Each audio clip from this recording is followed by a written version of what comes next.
দুলাল চন্দ্র শাহ। আচ্ছা, আপনার কোম্পানির নাম? শাহ কনস্ট্রাকশন। আচ্ছা, আপনার কোম্পানির সম্বন্ধে একটু কিছু কথা যদি বলেন খুব ভালো হয়। আমার কোম্পানি অ্যাকচুয়ালি এস্টাবলিশড হয় 2007 সালে। আজকে বিগত এত বছর আমি বিভিন্ন আপস অ্যান্ড ডাউনসের ভেতরে গিয়েছে। আজকে তো বিভিন্ন ব্র্যান্ডের সঙ্গে কাজ করেছি, স্টিল, সিমেন্ট। আজকে সুপার শক্তি আমার একটা নতুন কোম্পানির সাথে, বড় কোম্পানির সাথে আমি জয়েন হয়েছি, হাত মিলিয়েছি। এটা আমার সৌভাগ্য।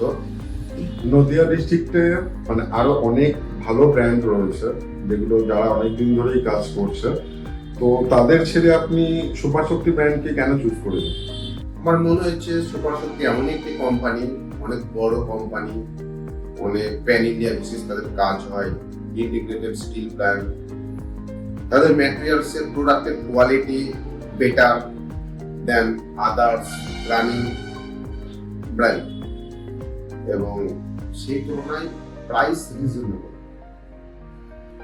শুধুই কি আপনি মানে সুপার শক্তিকে চুজ করেছেন কোয়ালিটি ভালো, প্রাইস কম, এটাই কি শুধু কারণ, না কোম্পানির পার্সন যারা রয়েছে, সিনিয়র পার্সন, আপনার এরিয়াতে যারা কাজ করছে তাদের হেল্পফুল বিহেভিয়ারের জন্য, কোন দিক থেকে আপনি যদি একটু ডিটেলসে বলেন? কোম্পানির ফার্স্ট অফ অল কোম্পানির যিনি আমাদের এমডি আছেন, ওনার সাথে আমার পার্সোনাল ভিজিট হয়েছিল। আমি ভীষণ প্লিজড। ওনার একজন এত বড় পার্সোনালিটি, এবং ওনার তা সত্ত্বেও উনি এত গুড বিহেভিয়ার, আমাদের সঙ্গে এসে কথা বলা। এবং আমার ডিলারদের নিয়েও ফ্যাক্টরি ভিজিটে গেছি, তাদের প্রত্যেকের সাথে উনি খুব সুন্দরভাবে কোঅর্ডিনেশন করেছেন, কথা বলেছেন, ম্যান টু ম্যান তাদের কি সুবিধা সাথে জিজ্ঞাসা করেছেন, প্রাইসিং নিয়ে আলোচনা হয়েছে। এছাড়া আমাদের যারা মার্কেটিং সেলসে আছে তারাও তো যথেষ্ট হেল্পফুল, কোম্পানির অফিসিয়ালে যারা আছে তারাও হেল্পফুল। ওভারঅল খুব ভালো। বিভিন্ন কারণেই তো কাজটা এগোই হাতে হাত দিয়ে, অবশ্যই এইভাবেই এগোচ্ছে। কোম্পানির সাথে আপনি যে কাজ করছেন, আপনার বিজনেসের যে একটা গ্রোথ একটা টাইমে ছিল, তারপর আপনি সেটাকে বাড়ানোর জন্যই নিশ্চয়ই কোম্পানি জয়েন করবেন, তো সেটা আপনি কতটা হেল্পফুল মনে করেন যে আপনি সেই জায়গাতে এই কোম্পানিকে চুজ করেছেন নিজের বিজনেস গ্রোথ বাড়ানোর জন্য? কতটা হেল্পফুল সেটা আপনার কাছে? আজকে আমি 7 মাস হলো কোম্পানির সাথে জয়েন হয়েছি। এই 7 মাস হিসাবে তো আমি দেখছি এগোনো সম্ভব।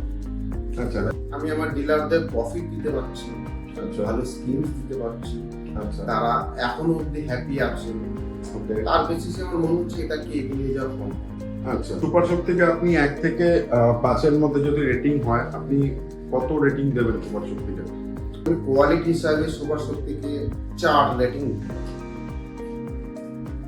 ওভারঅল যত কথা আপনার সাথে হলো, সমস্ত দিক থেকে সুপার শক্তিকে আপনি এক কথায় কি বলবেন? সুপার শক্তি এক কথায় সুপার।